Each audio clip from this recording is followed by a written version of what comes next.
You're back. I was hoping you'd come again. This one is different. Because this time, she's not just a fantasy. It started with a message, not a love letter, not a late-night text. Just one of those Slack pings we get 100 times a day. Could you meet me in the conference room? Just a quick thing. Elena. Normal, right? Except it wasn't. Because I saw her typing and deleting and typing again. I watched her little status bubble blink for a good 30 seconds before it landed on just that. Just a quick thing. But something about the way it was written. No emoji, no period, just her name. I felt it in my chest, like a string pulling me from inside. I walked down the hallway slower than I needed to, trying to act normal, trying not to think about her mouth, her perfume. That dream I had the night before where she whispered my name right at my ear. Luna.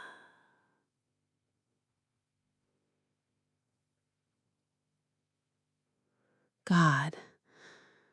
The way she said it in the dream made my knees weak. So when I opened the door to the conference room and saw her already there, leaning back in one of those stiff chairs like she owned the place, I felt heat bloom in my stomach. She didn't say hi. She just looked at me. The kind of look that says, I remember everything you didn't say yesterday. She had a pen in her hand, clicking it slowly. Her eyes scanned me, top to bottom, not with judgment, with curiosity, with hunger. Close the door. Her voice wasn't commanding, but it left no space for choice.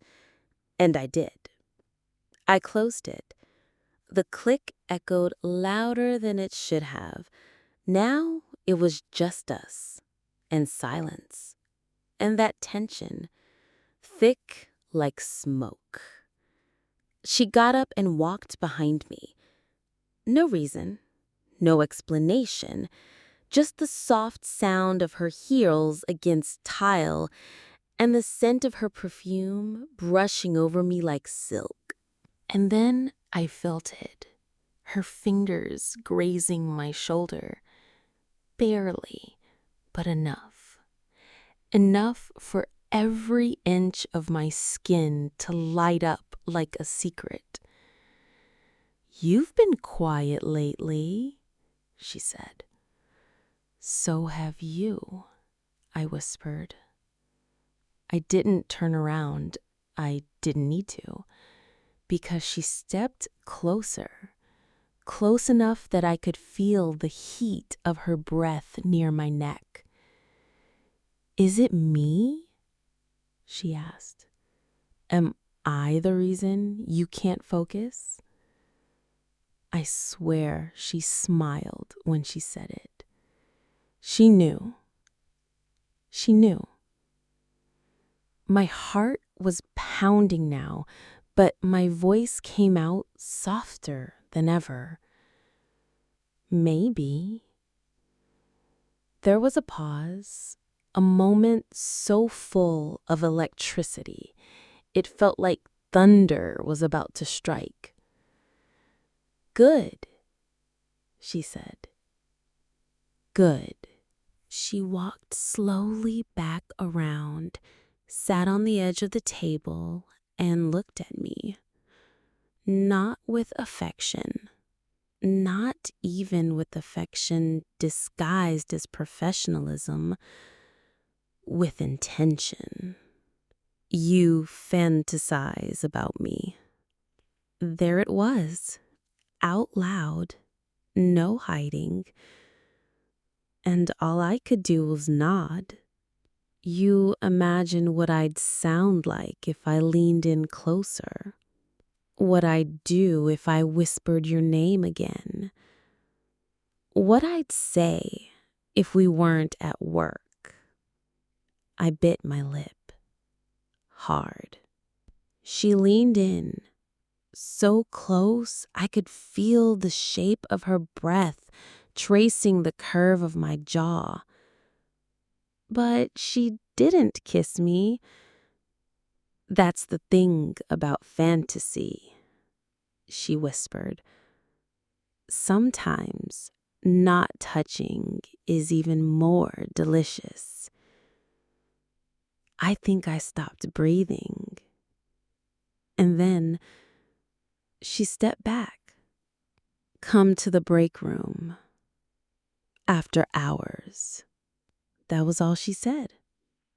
Then she walked out. I stayed there frozen, my fingers trembling, my thoughts spiraling, and one single question burning through me. Will she really be there? And now I'm here, at my desk, pretending to answer emails. But all I can think about is her voice, her hands, her eyes when she asked if I fantasized about her.